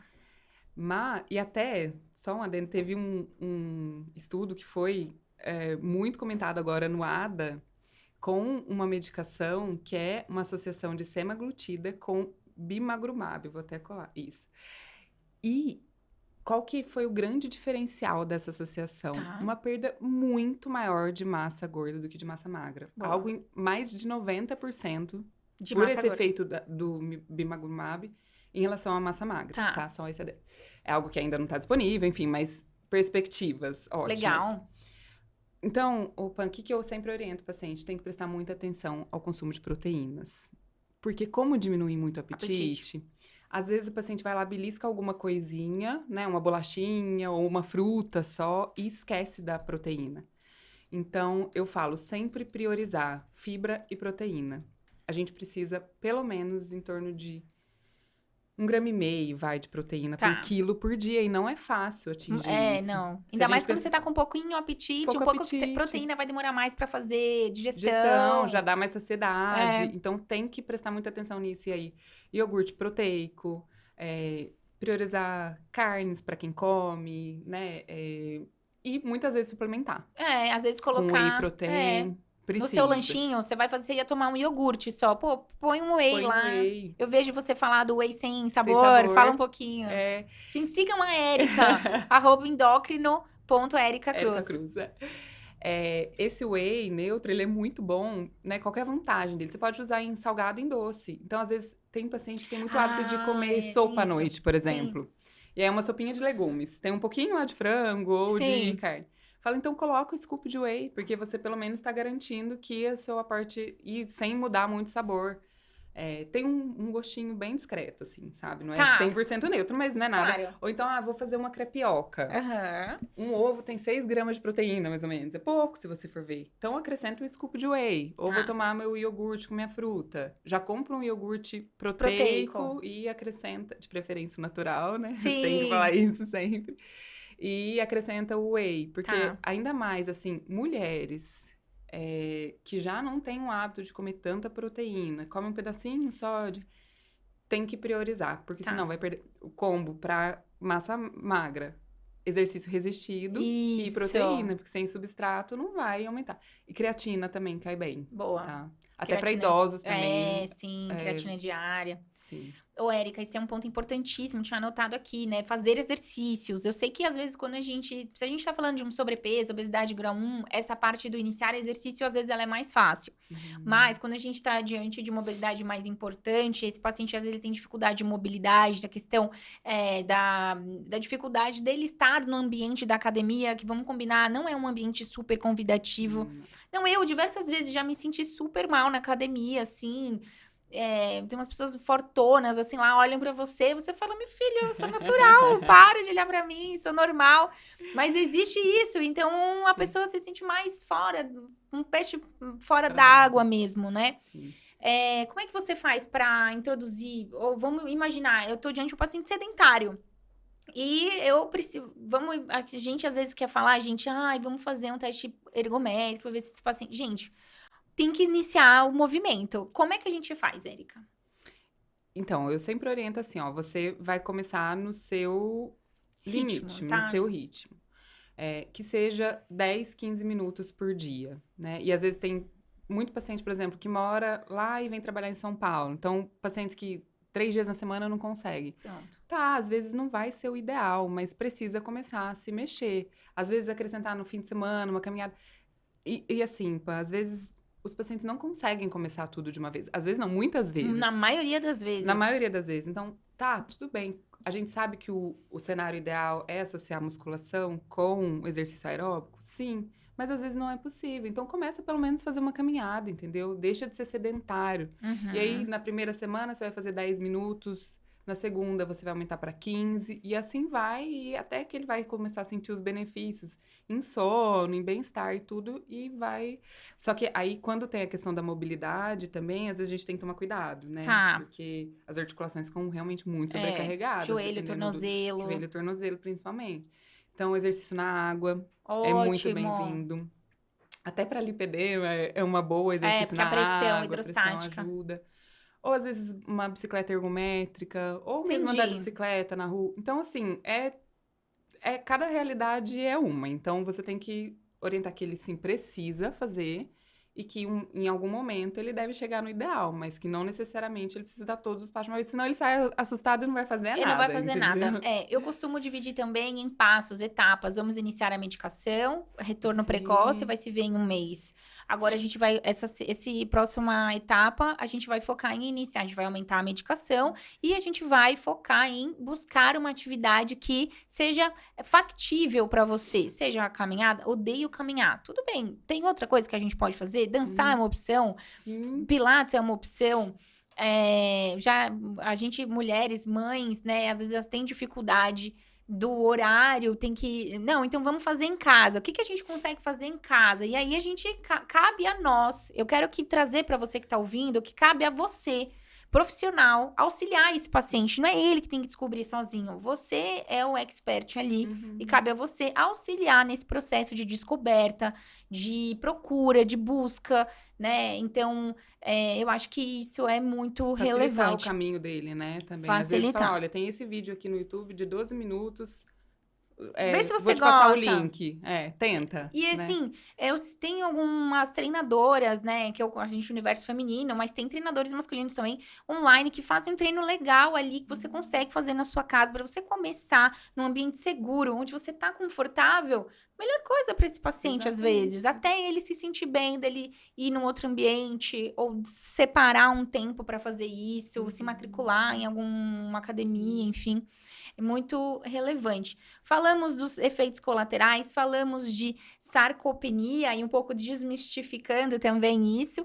E eu quero lembrar o Nutri, né, Érica? Tem seu grande papel, né? Muito. Porque, assim, a gente orienta, né, dá umas pinceladas na dieta a partir do recordatório alimentar, principalmente ajusta consumo de proteína e tal.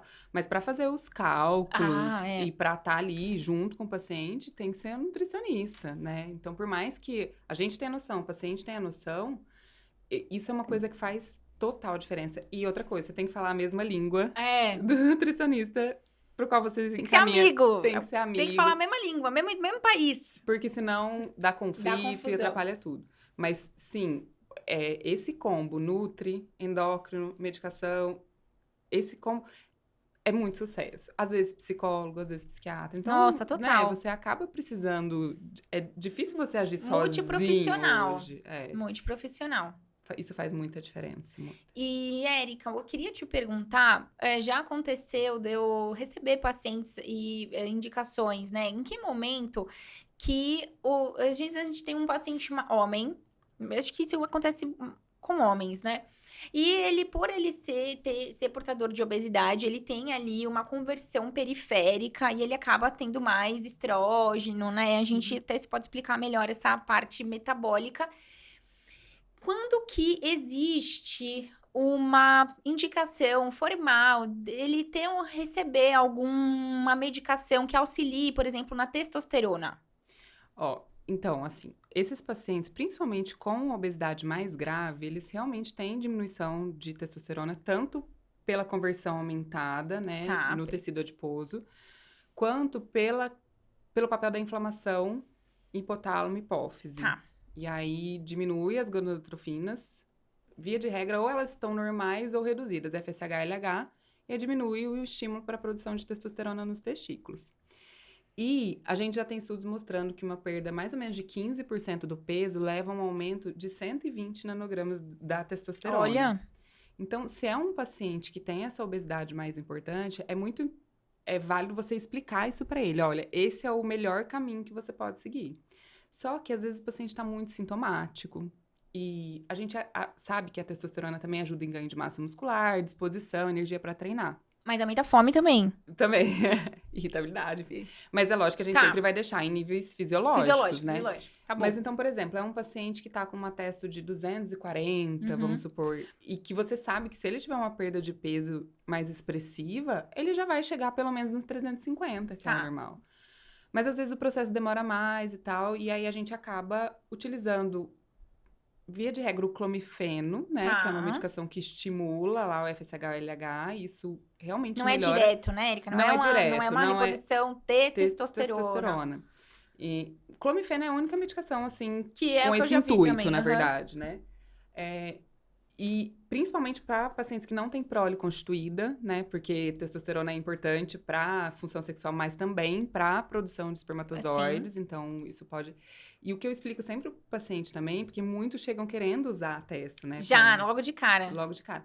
É que é tudo feedback, né, gente? Então, se você tá dando testosterona externa, o seu corpo entende que ele não precisa produzir. E o que é importante? A gente não sabe para quais pacientes, qual dose, qual duração de uso de testosterona vai impactar de uma forma definitiva ou não. Então, a gente sempre tenta o estímulo com clomifeno, mas às vezes a gente precisa usar testosterona. Não tem, assim, é quando acontece isso, entendeu? Entendi. E aí, sempre também dá preferência para testosterona em gel, que é mais fisiológica, que não faz tanta inibição do eixo, assim. E aí, você vai tateando, né? Porque aí, às vezes, isso dá um up pro paciente treinar, melhora a função sexual, melhora a energia e tal. E aí, com o tempo, você vai conseguindo até promover um desmame. Mas sempre, dose fisiológica. Perfeito. E talvez, no nosso caso, cardiologistas, chegou nessa dúvida, encaminha para um bom endócrino, tá? Que fale também a mesma língua que você, que tem essa... Porque a gente da cardio entende a importância da reposição da testo, mas a gente também observa o problema que doses suprafisiológicas têm causado nos nossos pacientes. Então, ICFEP... a gente vê muito, né? IC com fração de ejeção preservada. Trombose, então, tromboses graves, tromboses arteriais, tromboses venosas, a gente vê também. Então, a nossa preocupação, ela existe, mas, claro, é tudo com indicação e manejo. Você tá ali do lado do seu paciente, observando, e o foco principal é tratar a doença base dele. Exato, que é isso que vai melhorar o processo. Então, assim, indicação de testosterona é muito mais exceção do que regra. Tá? É isso, gente. E teve essa dúvida, encaminha para um bom endócrino e vê qual é a opinião dele. Eu acho que eu gosto muito de conversar, troco até uma vez, eu troquei figurinha com o endócrino e ele ficou, nossa, você é a primeira cardiologista que me manda mensagem para perguntar, para falar. Eu ia introduzir Forxiga, é uma medicação que a gente... é a mesma, né? A gente compartilha. Eu falei, tudo bem por você? Tem alguma... o paciente era desse colega há muitos anos. Então, eu acho que é educado da nossa parte, vice-versa, trocar a figurinha, gente. Não tem que... Vamos conversar com o amiguinho, assim. Todo mundo ganha. E o paciente, então, claro, ganha muito. Érica, com essas medicações novas, tem algum risco de hipoglicemia? Com elas isoladamente...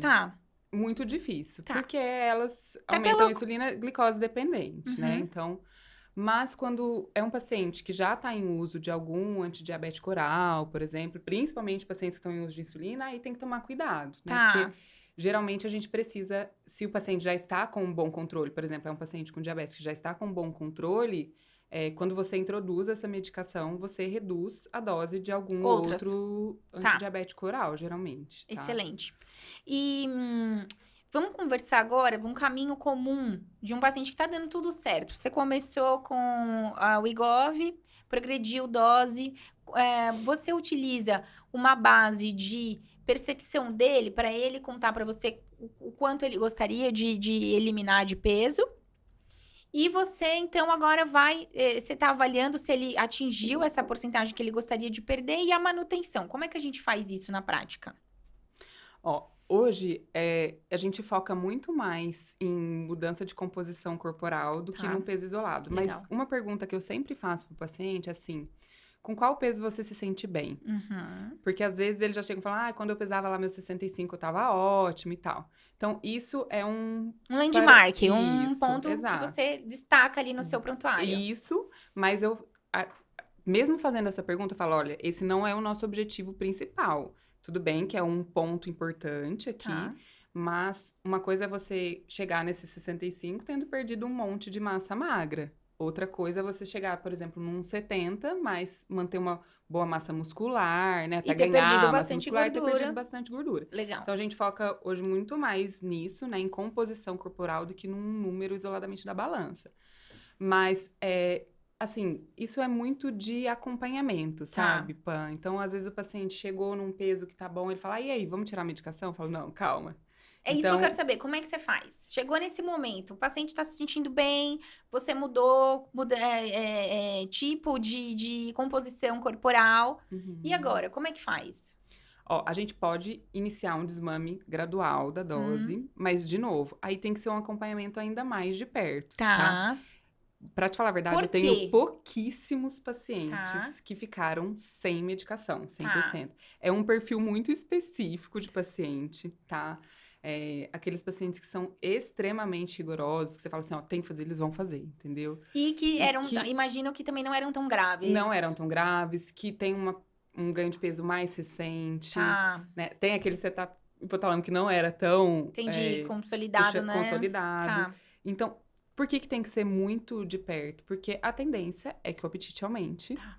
e que ele acabe consumindo mais calorias e a gente sabe que também diminui o gasto energético. Então, assim, reduziu gradualmente. Então, tava com 2,4, vai voltar para 1,7, por exemplo. No máximo um mês eu quero ver esse paciente de novo, Tá. entendeu? Porque a percepção dele é o que vai ser mais importante para mim. É lógico que a gente sempre, ó, a balança chegou, você tinha chegado a X, você já ganhou 2 quilos. Opa, já... A gente estabelece algum peso de sinal de alerta também, Tá. entendeu? Para nós dois, a gente entra num consenso assim. Tá. E aí, a gente avalia. Bom, é possível reduzir mais? Sim, então a gente vai se ver de novo daqui 3 semanas, um mês. Tá. Não, percebi que minha fome aumentou. Poxa, então vai ter que ficar nessa dose. Ou a gente vai ter que manter a dose máxima, entendeu? Olha só. Tá. Porque a tendência, Pan, é ter que manter dose alta de medicação. Isso é importante. Isso é importante, porque existe um mito, Uhum. né? Vamos desmamar a medicação. Exceção. Exceção. E manter esse peso, chegou legal, aí manter esse peso, então, geralmente vai precisar de doses mais elevadas ou até as doses que ele já fazia uso mesmo. Geralmente, sim. Alguns pacientes que tiveram uma mudança, assim, muito significativa de... Né, aquele paciente que tinha a gente comentou. Hábitos muito ruins, melhorou, tal, conseguiu, de fato, se reeducar, assim. Aí, sim, às vezes é possível, mas... Ô, Érica, e pacientes, agora falamos cenário que deu tudo certo. Vamos falar daqueles casos mais difíceis. Você tem um paciente que você começou o IGOV, você foi aumentando dose, teve perda de peso. Vamos imaginar uma mulher jovem de seus 35 anos, pesa em torno de 100 quilos, tem um IMC ali em torno de, vamos imaginar 30. Então, uma mulher até alta. E você tem obesidade, tem adiposidade, tem esteatose hepática já descrita no ultrassom, resistência insulínica, beleza, é sedentária, vamos mudar o estilo de vida, vamos orientar, tal. Começamos o IGOV 0,25, 0,5, 1. Essa paciente perdeu ali, eliminou em torno de a gente tá falando então ali 1 mês e meio, 2, em torno de 5 ou 7 quilos. Tá? Então, ela eliminou ali 5% de peso. Ela tá desmotivada, vamos supor. A gente, então, pode introduzir o Naltrex, é o nome? Contrave. Contrave, que é o naltrexona com a BUP. Podemos, ou você não entrou, você não associa nada, você segue no aumento, como é que você faz?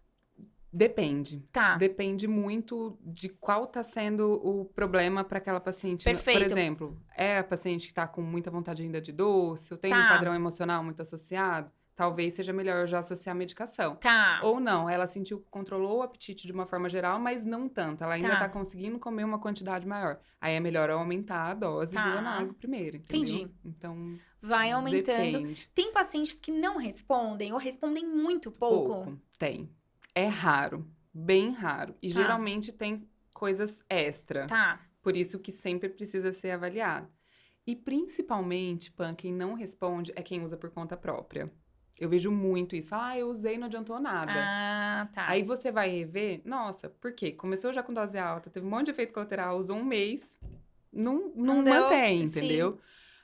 Via de regra, você tá fazendo um acompanhamento certinho, bem orientado, assim, dá certo. Vai Tem gente que não responde, tem, mas é bem raro. O que a gente considera como não respondedor? Ele não eliminou 10%? Pelo menos 5% Pelo em 2 menos, meses a gente tá. avalia.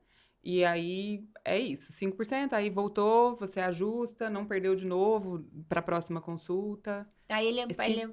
É mal respondedor, Tá, e aí a gente pensa então em procurar outras...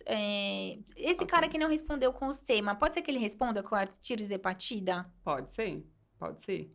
Por conta até dessa... Do metabolismo duplo ali que tem, né? Isso. É raro, mas às vezes tem paciente que responde até melhor a liraglutida. Talvez pelo fato de ter que aplicar todo dia, entendeu? Gera um lembrete diário ali do que ele tá não fazendo. Pelo efeito da medicação em si, que a gente sabe que ela é menos potente. Comportamental. Mas comportamentalmente, pode ser que... Benéfico, às vezes, assim. Tá. Interessante. E ainda, pra nós, eu acho que... tratamento cirúrgico, Érica. Quando que você, hoje, mesmo diante das novas medicações, ainda olha e fala, putz, esse aqui paciente é um caso cirúrgico?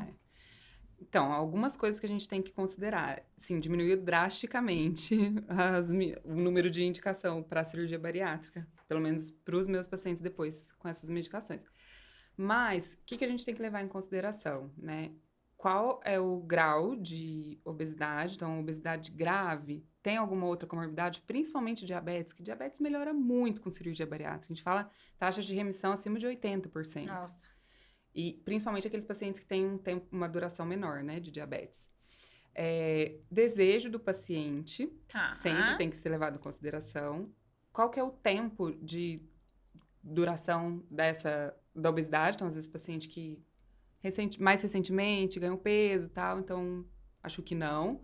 Mas se outro caso, obeso desde criança, já familiar, tentou diversos tratamentos, já usou as medicações mais novas, não teve resposta, ou não tem oportunidade de usar. Porque eu sempre falo assim, depois da bariátrica, vai ter que fazer suplementação de vitaminas, né? Um acompanhamento bem certinho. Não é um tratamento que fica muito barato. O SUS não disponibiliza os polivitamínicos, por exemplo. Mas ainda é muito mais barato do que manter as medicações. Sim. E outra coisa que a gente precisa levar em consideração, extremos de idade, né? Então, paciente já... Mas hoje a gente até tem, recentemente, a bariátrica até diminuiu a faixa etária, então acima de 14, 15 anos já está sendo liberado, até 70 anos. Mas às vezes, assim, é um paciente que já é mais idoso, tal, a gente fica com um pouco mais de receio e tal. Mas, basicamente, é isso. E adesão a tratamento também, né? Tá. Porque, assim, um paciente que não aderiu ao tratamento clínico às vezes vai ter problema depois também, né? Então, eu sempre reforço isso. Olha, você vai precisar usar vitamina pro resto da sua vida. Especialmente quando é o bypass, né? O sleeve gera um pouco menos de problemas com deficiência de vitamina. Mas ele tem que estar ciente disso. Então, assim, tudo parte da conversa. Mas, geralmente, obesidade mais grave, com um tempo maior. E pacientes que não responderam tão não bem. responderam também. Ou as medicações novas, né? Ou tem comorbidades muito graves. Ou ainda pacientes que não têm a possibilidade de usar as novas medicações. Tem até também do ADA os dados agora. São 2 estudos. Um de vida real, que comparou resultados de cirurgia bariátrica e uso de tirzepatida e SEMA, com 2 anos de duração, que mostrou que a perda de peso nesses 2 anos foi bem maior, foi bem maior com as cirurgias. Isso é um ponto, porque a gente tá, né, realmente, é tudo tão nova, né, Érica? Por falar em longo prazo, 5 anos. Exato. Ainda o que a gente tem de mais potente é a cirurgia bariátrica. É importante esse ponto.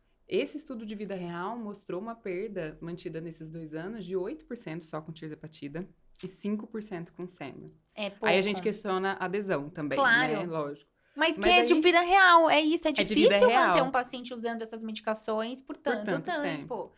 Mas aí também teve um outro estudo, É. que foi um estudo mais controladinho, né? Que mostrou que a tirzepatida foi mais eficaz para alguns perfis de pacientes do que Tá. cirurgia bariátrica.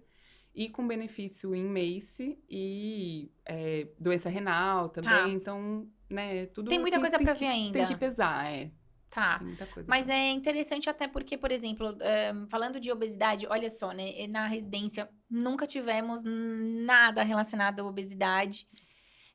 Eu até acho que os ambulatórios que a gente fazia relacionados a lípides, diabetes, eram até muito pouco resolutivos, na verdade. A gente se sentia enxugando gelo, né? Porque era aquilo, né? Você tem que fazer exercício, tem que comer menos. E aí ficou a diabetes descontrolada, boa, insulina e tal. A gente não tinha. Agora a gente tem forxiga no SUS, tem outras coisas, tem petição também para essas medicações novas, né? Irem pro SUS.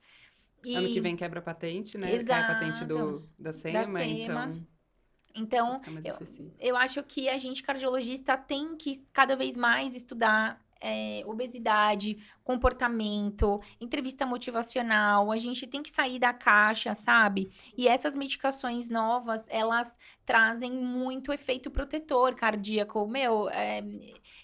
Forxiga... as gliflosinas, de maneira geral, né? A gente já tá sem almoçar, né, Erika? Tá difícil de lembrar de todos os medicamentos.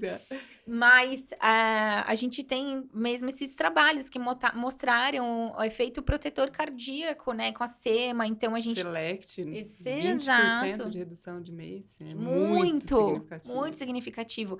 E eu encontro a minha dificuldade, que acho que você, cardiologista como eu, encontra na sua prática, que é mostrar isso para o paciente, que essa medicação ela não é apenas para tratamento de diabetes, não é para tratamento de obesidade apenas, ela também é protetora do coração. Então, cabe a nós aí levar essas novidades para os nossos pacientes e melhorar o cuidado com eles.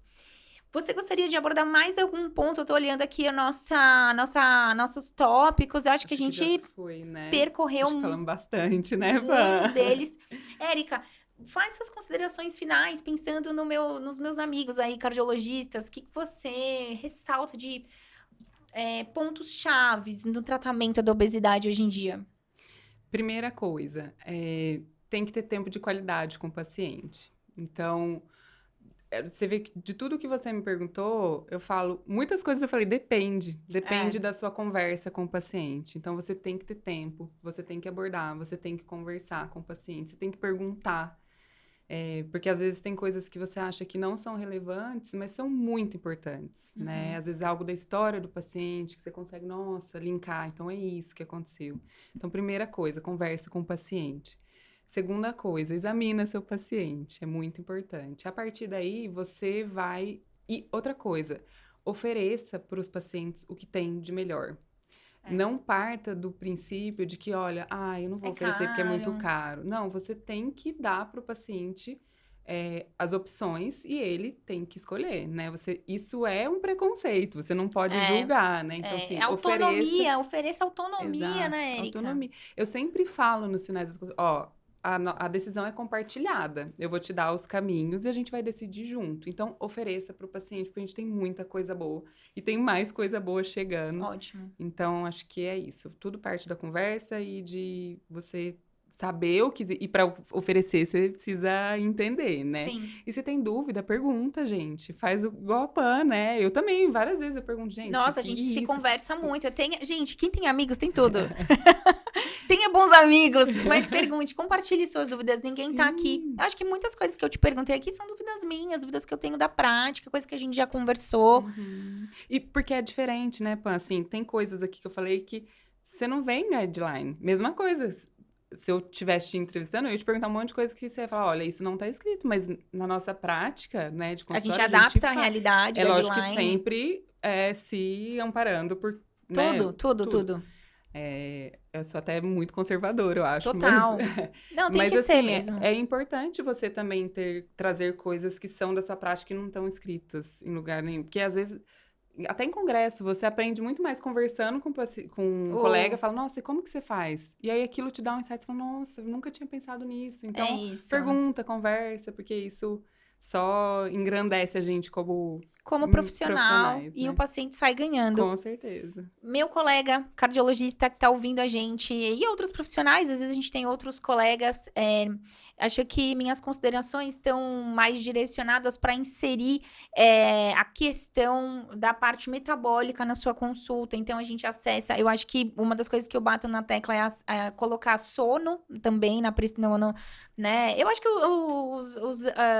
os 8 níveis da AHA são, se você não tiver dúvida do que colocar ali na sua anamnese, lembre desses 8, mas coloque na sua avaliação obesidade, sobrepeso, procure ativamente circunferência abdominal. São coisas, medidas que possam, antropométricas, que possam te auxiliar, ou exames, às vezes você vai encontrar uma esteatose, né, Érica?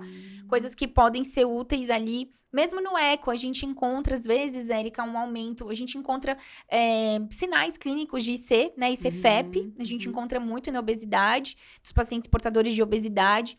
A gente encontra, às vezes, aumento dos diâmetros de cavidades também, por conta de sobrepeso e tal, sedentarismo. A gente encontra alguns indícios disso, né? Então, cabe a nós procurar ativamente para mostrar para o paciente. E até, depois que ele muda, você mostra como ele melhorou, né? Às vezes a gente encontra, às vezes a pessoa não quer, ela tá reticente, ela não quer usar a medicação agora, ou ela não tem condição financeira, mas pequenas mudanças podem fazer uma redução de peso ali em torno de 3 a 5% de peso, isso já impacta na sua pressão arterial, já impacta num bem-estar relevante. Triglicéridos, glicemia de jejum. E já impacta muita coisa, e ele já consegue perceber uma melhoria. E aí, ele, às vezes, até vai pro próximo passo. Se sente muito mais motivado, né? E a gente tem esse papel muito importante de motivação, né? Tem. Porque muitas vezes o paciente também chega tão borocochô, eu falo, nossa, você tá tão encolhidinho hoje, aí na próxima consulta já vem, nossa... o acolhimento.